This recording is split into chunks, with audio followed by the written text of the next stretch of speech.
ఎందుకు టెన్షన్? దేనికోసం టెన్షన్? దేనికోసం చింత? ఎందుకర్రా చింత? దేనికోసం చింత? ఆకాశ పక్షులను చూడండి, చూపించాడు యేసు ప్రభు. ఏమన్నాడు? ఒకసారి పక్షులను చూడండి, ఆ విత్తవు, కోయవు, కొట్టలలో కూర్చుకోను, వాటికి టెన్షన్ లేదు, చింత లేదు. చాలా మందికి చాలా రకాల టెన్షన్. భర్త వదిలేశారని టెన్షన్, ప్రియురాలు వదిలేసిందని టెన్షన్, డబ్బులు రాలేదని టెన్షన్, ఉద్యోగం చేస్తే జీతం పడలేదని టెన్షన్, పిల్లలకు మార్కులు రాలేదని టెన్షన్.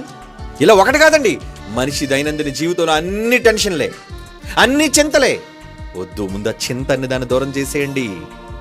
దేవుడు చెబుతున్నాడు, ఏమనంటున్నాడు? మత్తయి సువార్త 6వ అధ్యాయం 25వ వచనం 27వ వచనం, అందువలన నేను మీతో చెప్పినది ఏమనగా, ఏమి తిందుము, ఏమి త్రాగుదమని మీ ప్రాణమును గూర్చేయను, ఏమి ధరించుకుందామని మీ దేహమును గూర్చేయను, చింతింపకుడి.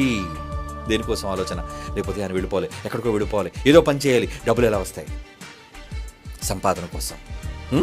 27వ వచనం, మీరు ఎవడను చింతించడం వల్ల తన ఎత్తుమూరుడు ఎక్కువ చేసుకోగలడు. వస్త్రములను గూర్చి మీరు చింతింపనేలా, అడవి పువ్వులను చూడండి, ఆలోచించండి, అవి కష్టపడవు, ఉడకవు. ఆయనను సమస్త వైభవంతో కూడిన సొలొమోను కూడా అంతటి డెకరేషన్ ఆయనకి లేదే, దాన్ని అలంకరించింది దేవుడే. వీటిని చూచి కూడా ఎందుకు మీరు మీ గుండెకు ఒత్తిడి పెంచుకుంటున్నారు? మీ ఆలోచన వలన నడినెత్తిన వ్యాధి. ఏంటి ఆ వ్యాధి? నీ ఆలోచనలే నీ వ్యాధి. గుండెపోటు ఎందుకు వస్తుంది?